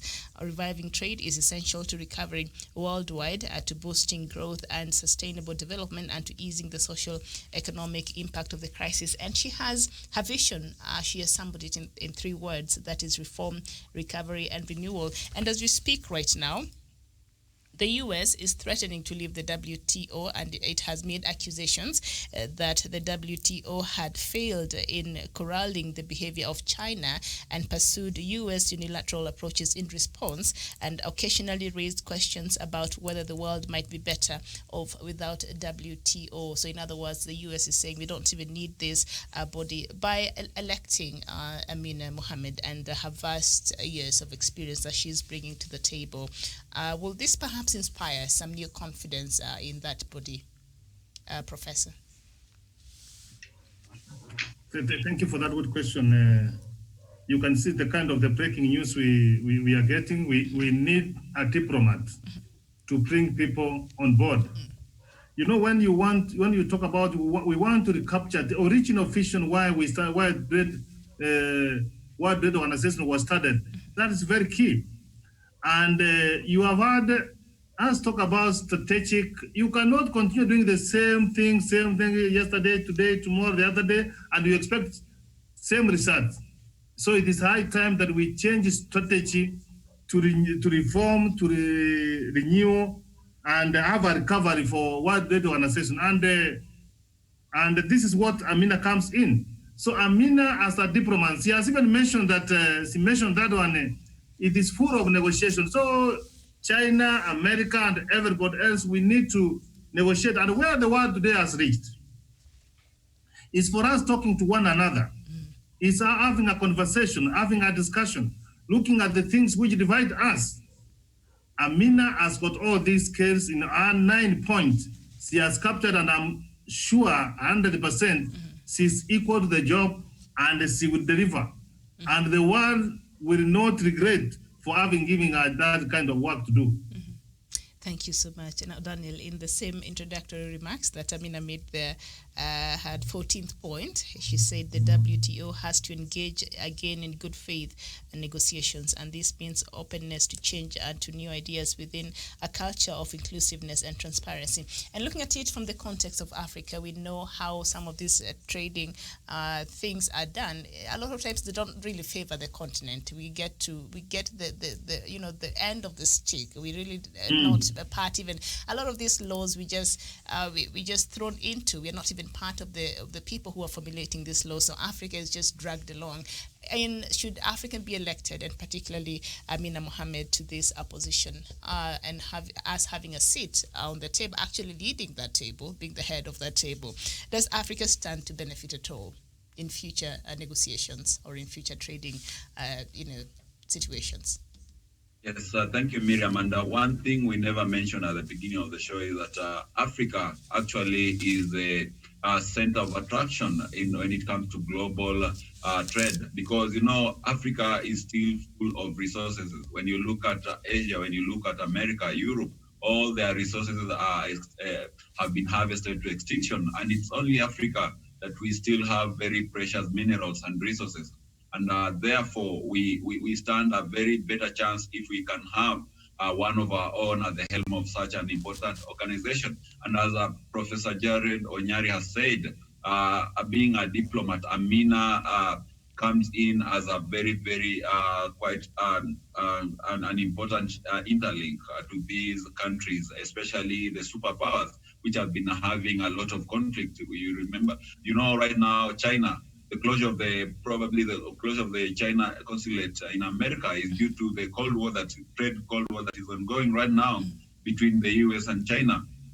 And Miriam, for any business or any trade to take place, we need a memorandum of understanding. We need a goodwill. We need good intention. A trade can never happen when our relations are tied on the chariot of suspicion. So I think as a diplomat, she stands a better chance to bring the global trade to a new whole meaning and bring a new life to the organization, where the key players will be able to come on the table, agree on better bilateral deals, and be able to foster trade across the globe. Thank you so much. And Doctor, that breaking news you just delivered right now, I think it's quite timely. But now, even as the World Trade Organization seeks to have the Director General and all this, we know the US and China are very key members in the WTO, and whatever they do, it usually has a trickle effect in the rest of, the members there. It has 123 members so far. So right now, as should Amina be, be chosen to this position? Because we know the way WTO works is, the appointment is made through consensus, a decision by the General Council, which consists of the WTO members. So should she get this position, and owing to this new development that you're now getting right now, of course, the US and China has been engaging in a very long tariff war, especially after President Trump became the president there. How will this affect, the functions of the WTO, even as the U.S. threatens to leave? It says it does not see the use of WTO. How will this affect the functions of this organization in general? First of all, if you look at Trump's statement, the last on the page, which talks about the panel.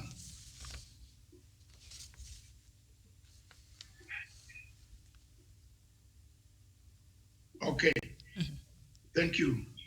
I have seen that, Prof. If you look at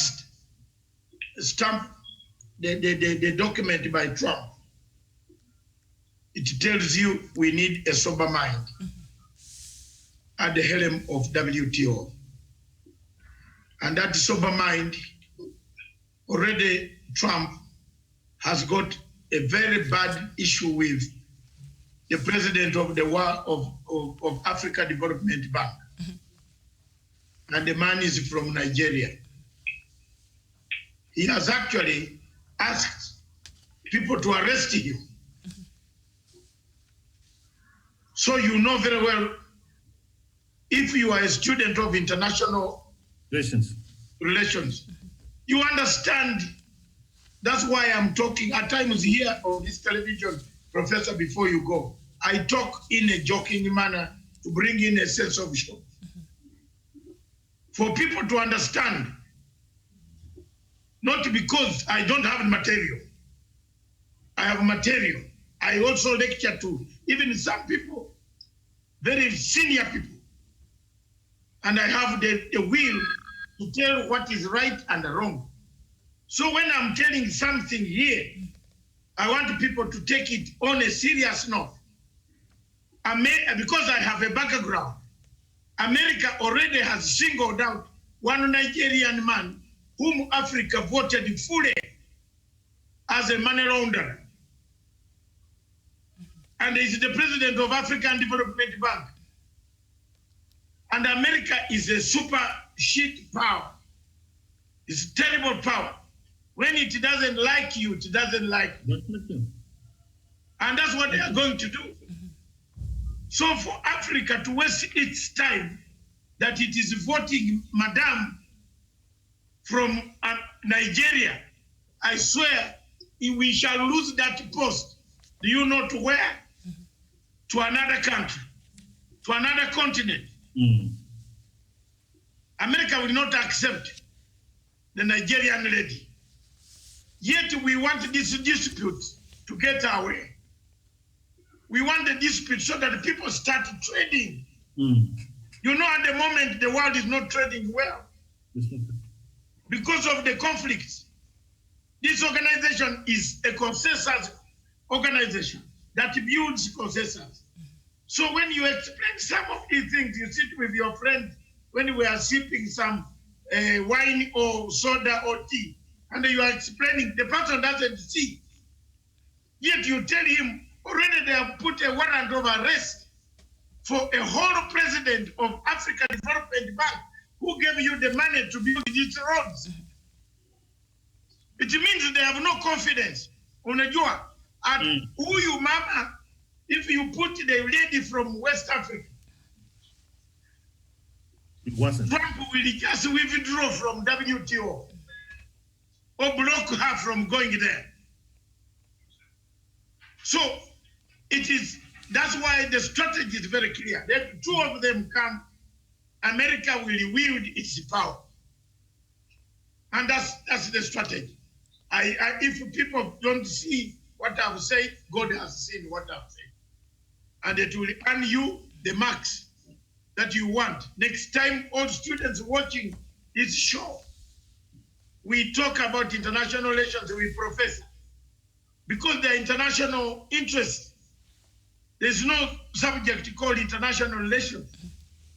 If you are studying it for your civics, like the civics of our schools.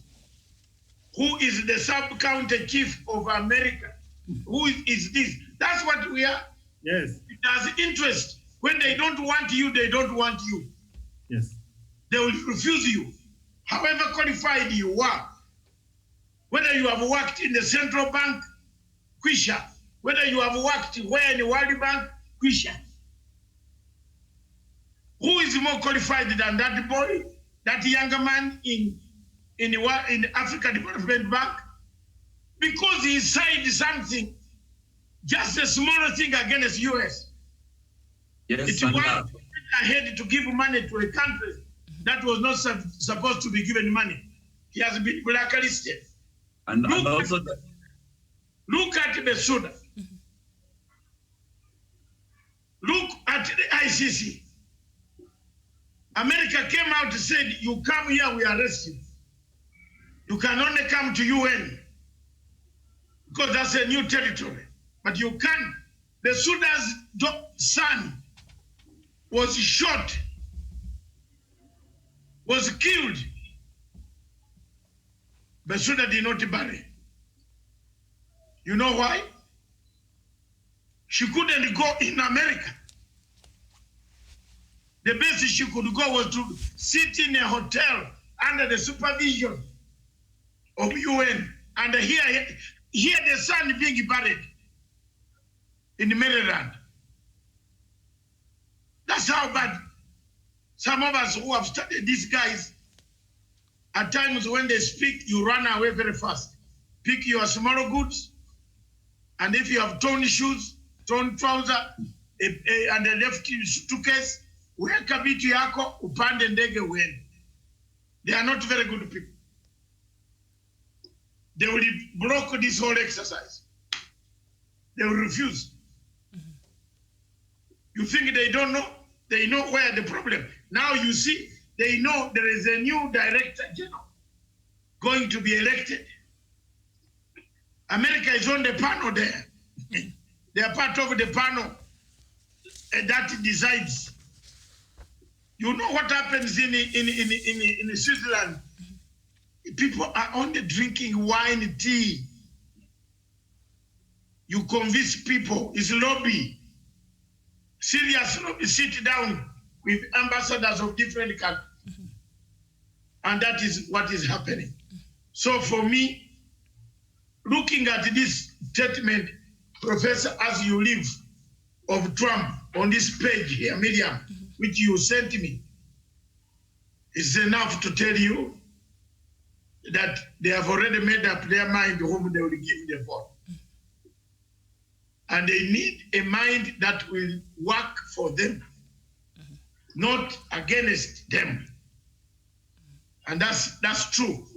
They know very well Nigeria, Buhari, is a man you cannot rely on. But Uhuru Muigai Kenyatta is a man you can rely on. So let's leave it on that ground. And Karen in Mombasa, Yes. your last word before we hand it over. Professor wants to leave. I know you want to say hi to the professor before he leaves, and the rest of us. Yes, before Professor leaves and before Miriam leaves as well, and when Songa and Dr. Matanga, this is what I would say concerning Amina, with what we're facing right now, the district, the organization and all of that, this is a leader who has served in the WTO, and she served as the head of dispute settlement body and trade policy review body. She knows the corridors of WTO very well. So for me, let us support her.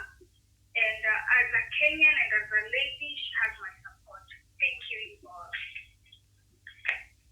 Yes, for me also, from this side, Prof, as a Pan-African, I've weighed all the options.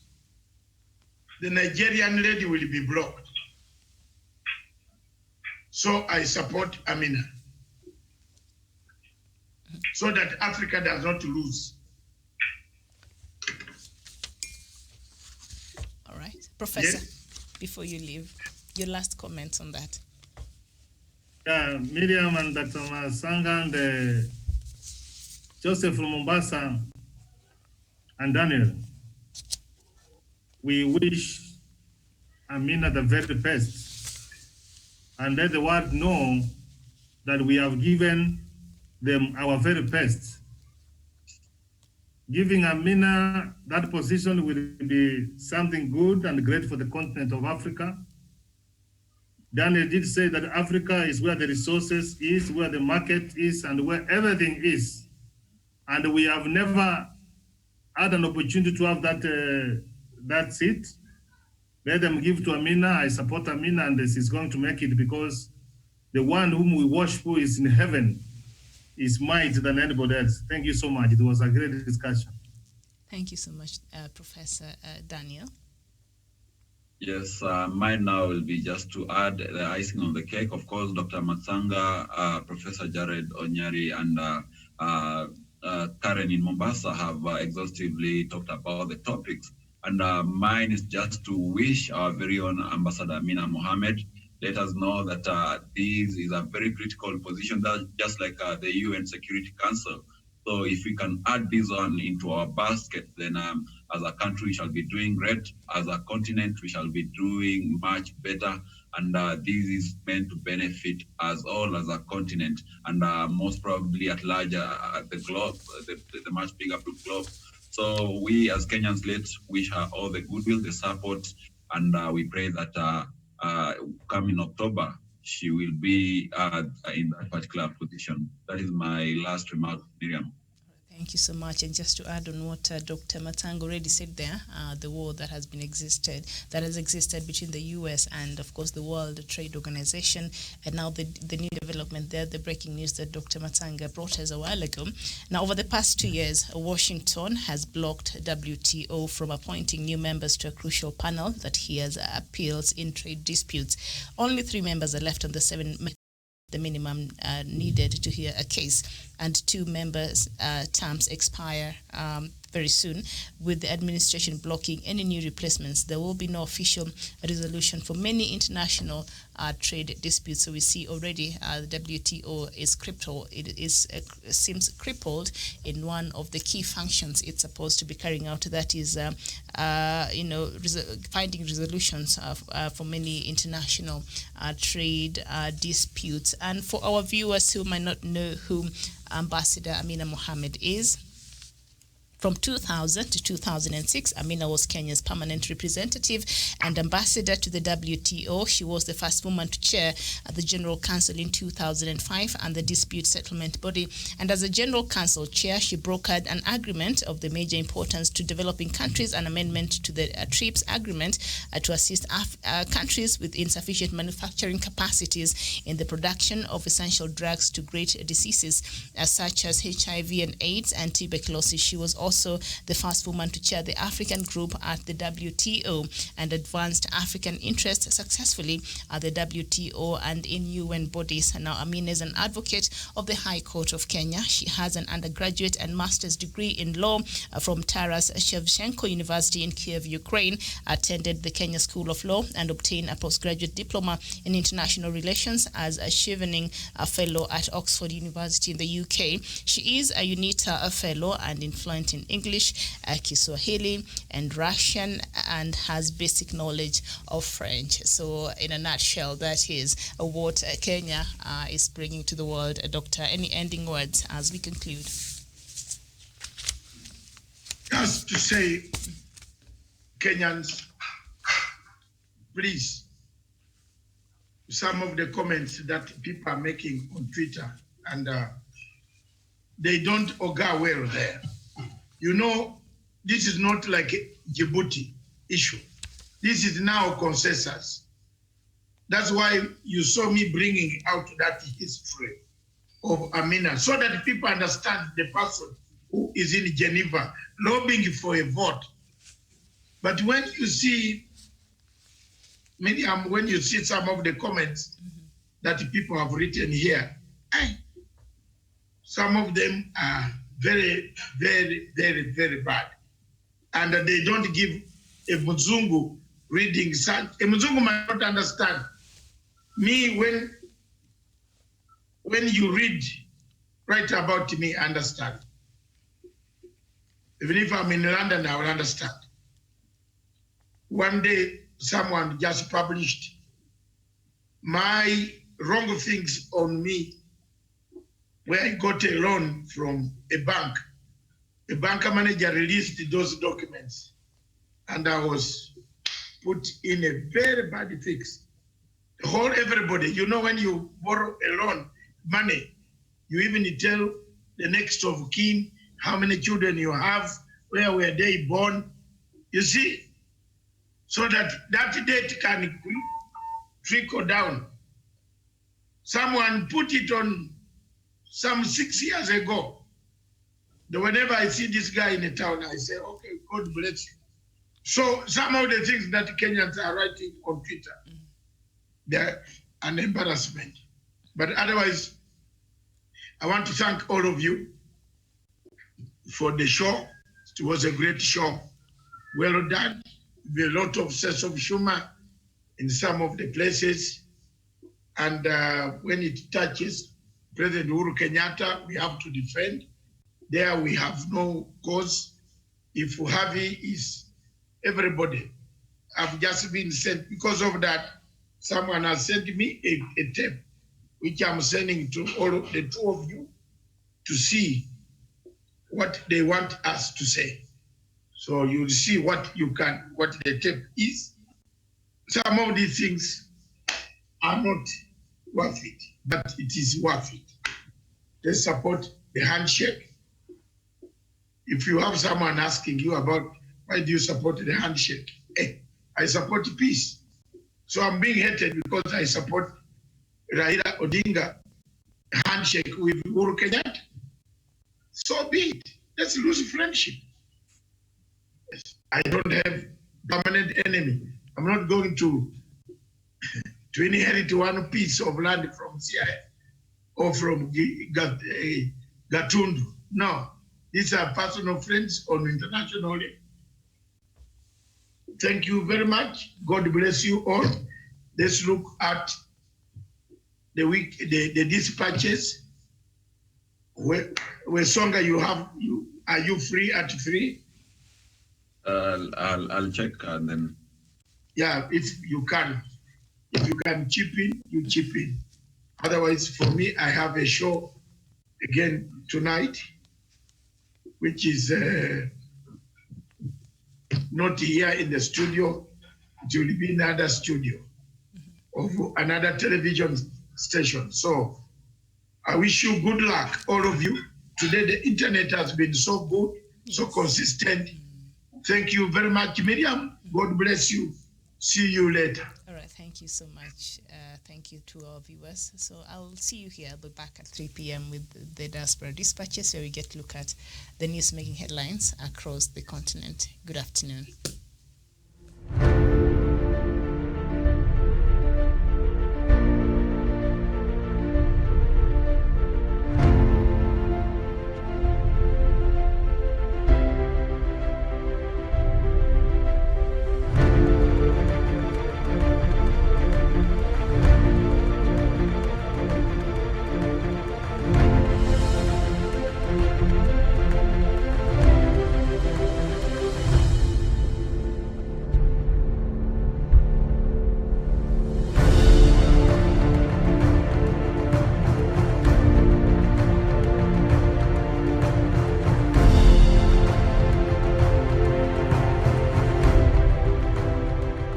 Peace must be our goal and our guide. And all that we strive for as a human family, dignity and hope, progress and prosperity, depends on peace. But peace depends on us.